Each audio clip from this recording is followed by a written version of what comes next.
Sa aming pagtatanghal, inyong masisilayan ang mga pangyayari mula sa pagpulo ng katipunan, ang pagdating ni Pedro Paterno bilang tagapamagitan hanggang sa kasunduan at pag-alis ni General Emilio Aguinaldo patungong Hong Kong. Halina't saksihan natin ang kasaysayang nagbigay daan sa panibagong yugto ng revolusyon.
Pagkakalood namin ng kapatawaran sa lahat ng kasali, magbibigay rin kami ng 300 piso at mangako ng pagbabago sa paalawan. Ngunit tandaan ninyo, kung muli kayo mag-imagsik, mas mabigat ang kapasahan ang naghihintay. At kayo, General Aguinaldo, kasama ang inyong mga pinuno ay maaaring sa patong Hong Kong upang umuhin ng kapayapa. Ito ang muling pagkakataon para sa inyo. At kung kayo muling tatanggi, kami asahan nyo na tulunugin ng mukha ng Espanya ang tirang pwersa ng katipunan. General, baka ito na ang pagkakataong mahanda muli. Huwag tayo magpalila, kalayanan ng ating layunin, hindi ka patawaran.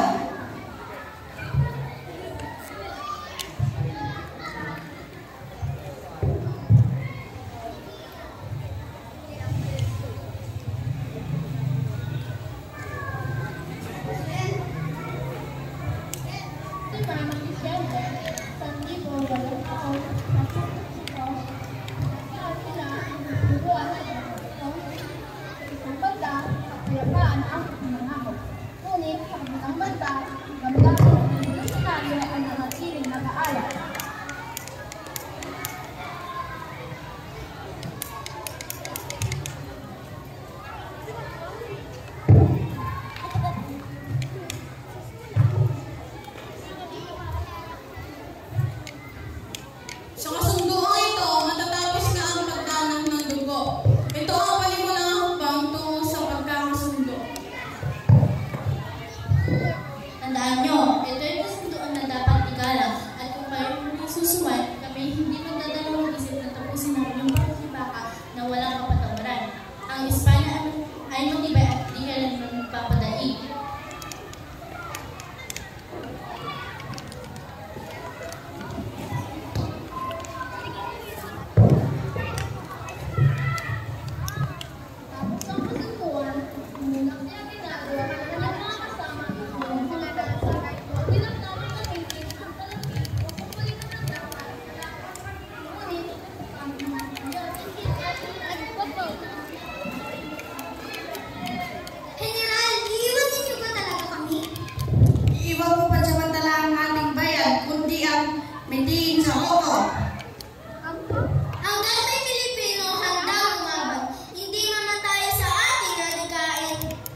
kanilang pinuno'y paalis na. Wala na mahawak sa kanilang kilusan. Sa paglisan ni Ginaldo, tapos na ang kanilang pangarap.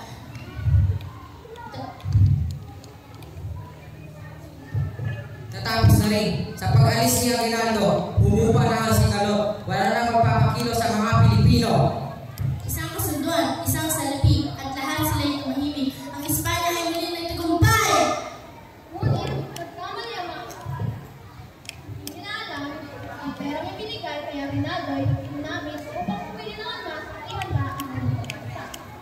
Nang sinigtan ng mga Pilipino-Amerikano, nanik ni Aguinaldo upang ipagpatuloy ang laban.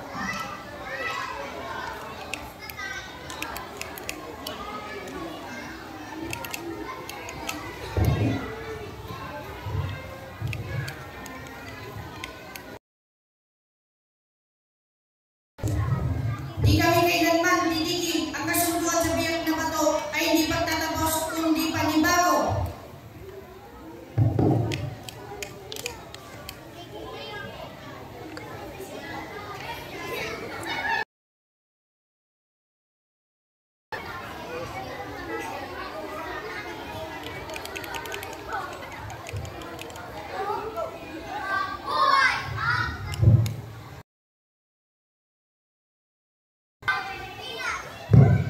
Ang kasunduan sa biyak na bato ay isang mahalagang kabanata ng ating kapital.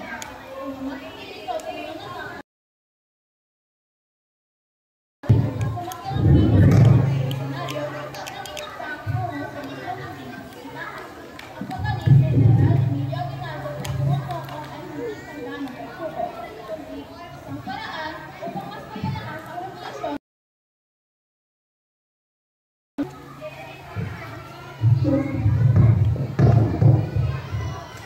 Mula sa kasundong ito, natutulog sa iba't ibang paraan. Ngunit ang tunay na kalayaan ay nakukuha